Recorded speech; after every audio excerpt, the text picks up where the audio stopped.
Hey, what's up, guys? So now we're here, beat matching 3. Hope you've been practicing a lot. You've been getting down, how to use your cues and loops and all that, with the different phrases, and you've learned how to beat match, learned how to match up the BPM. You know how to line up the beats with the song, with the 2 different tracks.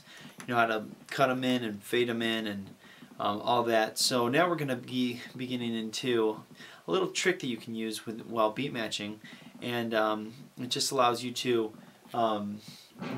figure out. Oops, sorry about that. It allows you to a little trick you can use if you don't have the pitch lock. So let's go over here to the Strato.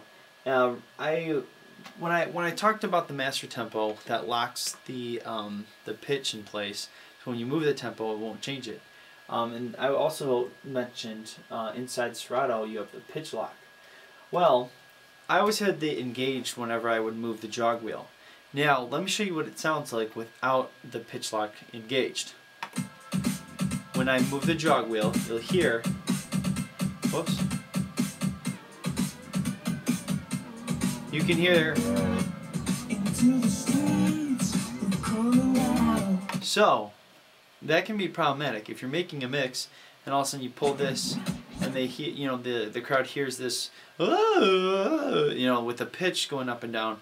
That can really lose some of the energy that you want in your mix and just make it sound not too good. So one thing, a way to get around this is, instead of having, if you need to, right now we're at 127 BPM, and we need to get up to 128. As you can see, this is 127 BPM, this is 128. So I had it the back. So there. So one thing that you can do is, instead of if you don't drop it right on the 1, you can bring this up a little bit and bring it back to 1. So right now it's 128, right? But if you saw what I did, I brought it past 128, so it's about 129, 130, and then back to 128. So this allows you to, if you don't drop it right on the 1, and so say this track's a little far behind, you can bring this up to, and you have to go to 128. You can bring up, say, 129 or 130. That way it gets, maybe even, it gets right in line with this, track here, and then you bring it back down to 128. So let me go ahead and demonstrate what I'm talking about here. So we'll turn on our loop.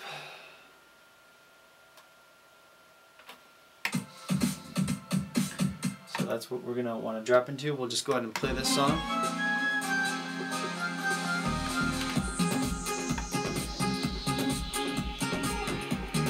Alright, so right now this is at 127, right? And this is at 128. So, now let's say I just drop into the mix, and it's a little far behind. Oops. So I notice, as you can see there, it quickly dropped out of being lined up. Let me do it again. Even if I drop it right on the 1, it will go out of phase. Let me go back here.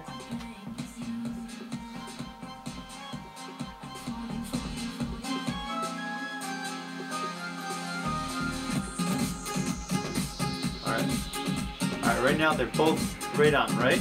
Okay. And as you can see, it's pulling out. So what do? I can bring it up here, past that. Right now you can see it's about 129. It's getting on line. Now I drop back down and make it 128. That way you didn't hear any of these, the stutters with the pitch or anything like that. Oh, it's a little farther, it's a little too fast now. So I can bring it back down. Now it's lining up. Slowly and steadily. There we go. Now bring it back to 128. It's still a little off, so I'll bring it back down. Slow it down. There we go. Now bring it back to 128. There we go.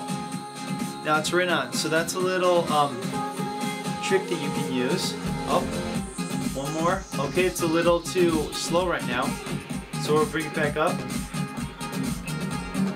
Alright, then bring it back. It's right on point now. It looks like that's pretty good. Doesn't look like it's gonna move anywhere. Up a little too fast, so we'll bring it down a little bit. And go back up.